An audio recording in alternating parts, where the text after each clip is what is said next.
Hello, YouTube. My name is Matthew, and today I want to talk about my desire to be a writer. Um, Now, of course, when someone says, "Oh, I want to be a writer," there are normally a couple responses. Either people um, are either people tend to romanticize. Actually, no. Let me go back a little bit.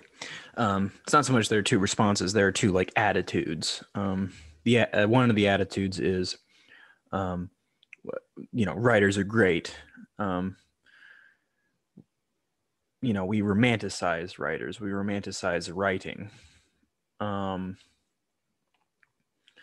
we think about someone like, I don't know, Hemingway. Let's say, like, oh, he was a genius.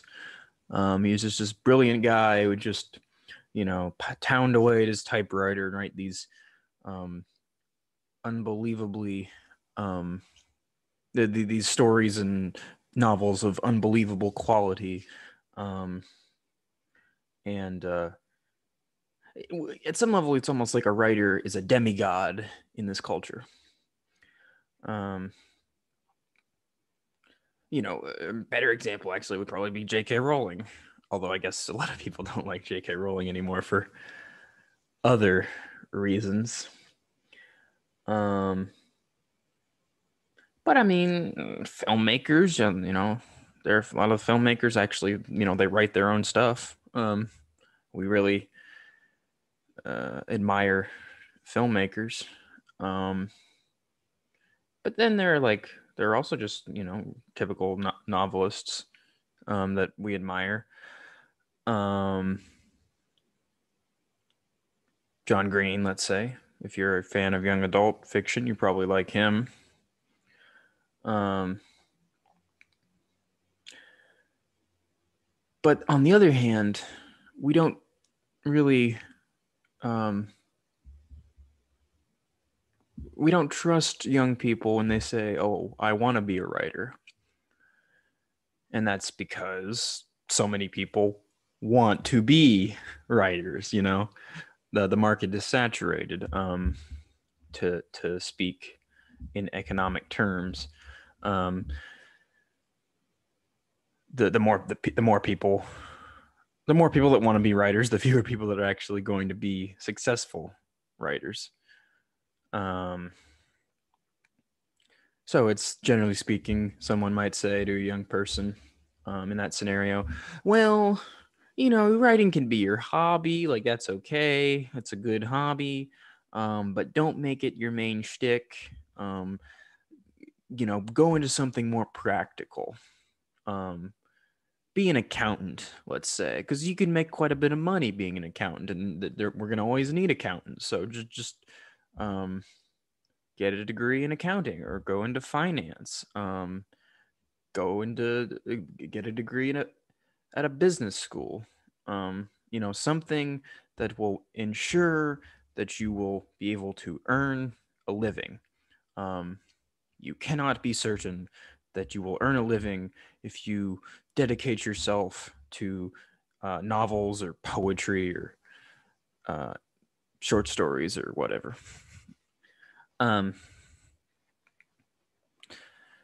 and of course, I mean, at the end of the day, there really is no response to that, right? I mean, uh, but that's always been true, you know. Um, it, the arts. There's never really been a time when like going into the arts was a good career move. Um, I mean,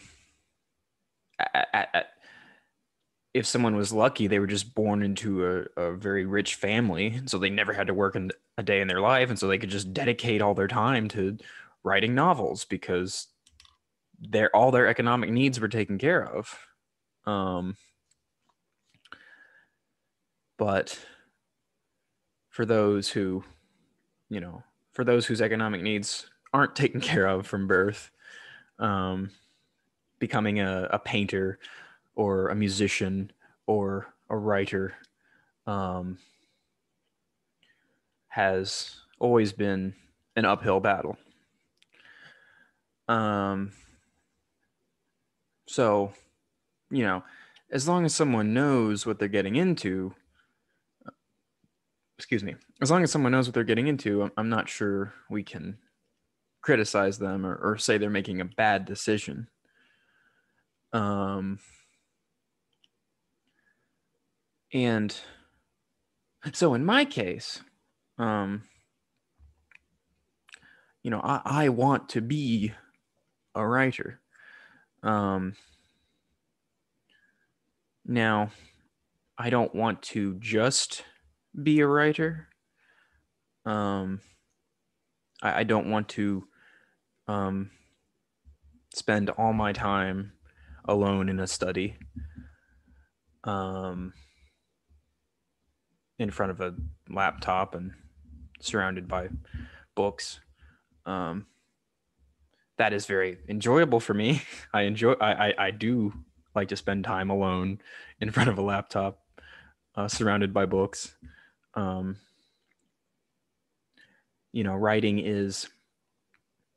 Writing comes easily to me.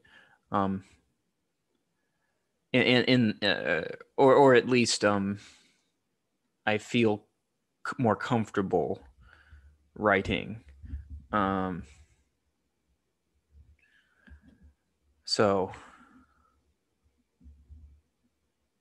I feel less connected to, I feel less fulfilled when I'm not writing.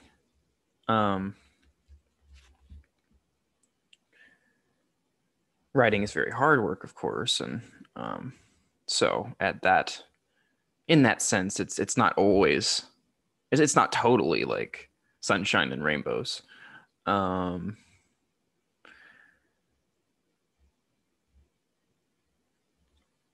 But I just couldn't imagine my life without having that outlet. Just like some people couldn't imagine not playing music or not drawing. It is kind of built into my character. It's not really a choice. It's just the way I am. So because of that, I am willing to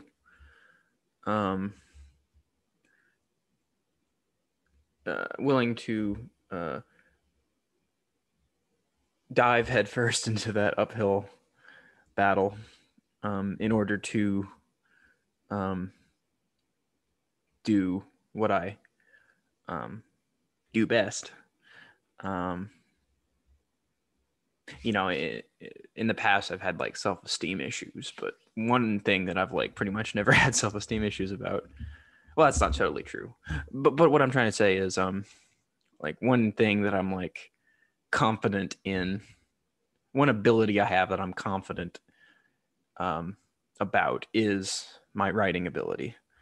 I'm not a literary genius by any stretch of the imagination, but I am confident that I am a good writer.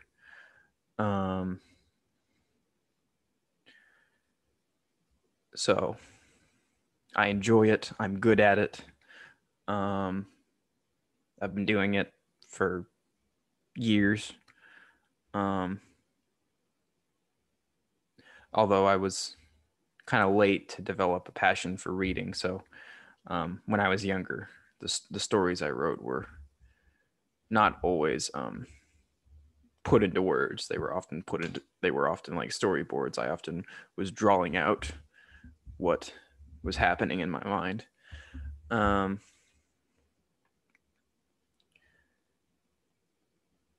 But back to an earlier point, I want to engage with the world in other ways. I don't want to just be a writer, like I said. And so, of course, that raises a question for me, which is like, well, okay, what do you want to do other than writing? Because I know I want to write. I know I want to be a writer. I know I want to publish books. That is a priority of mine. And I'm going to try to get into more of a writing schedule. Or at least I'm going to try to write more and more so I can improve my ability. But I don't really have an answer to the question, well, what else do you want to do besides writing? But I know I want to write. It's not negotiable. I know I want to write. I know I want to publish. Because, I mean, of course, why do people want to write in the first place? And I'm not sure I have a good answer for that. Some people almost take a psychoanalytic approach and be like, well, they're trying to communicate something that they were unable to express when they were younger. And so they turn to writing as a way into that. Or maybe it's just simply, well, some people like writing. No, or maybe there's there's probably like a bunch of explanations for why individuals write. I do think for me it does come to, or I think it's both related to just enjoying it, but also wanting to communicate more deeply with those around me. There's something about communicating through that you can communicate with someone through writing in a way that you can't when you're just talking to someone. So I think that's a big reason why I want to do it.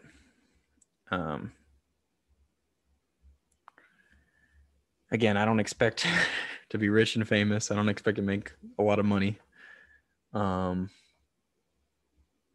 I don't even expect writing to be my day job for, at least right off the bat. It's not going to be, if it ever will be.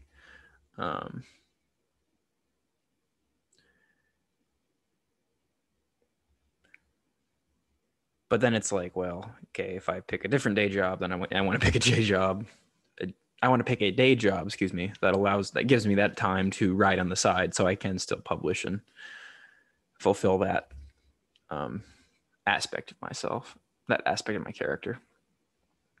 I don't know. I'm just kind of rambling at this point. I didn't really have, I never script these vlogs, but this seems to be a particularly scatterbrained rant, but that's okay because I think I got my thoughts out there that I wanted to express. So thank you for watching, and take care.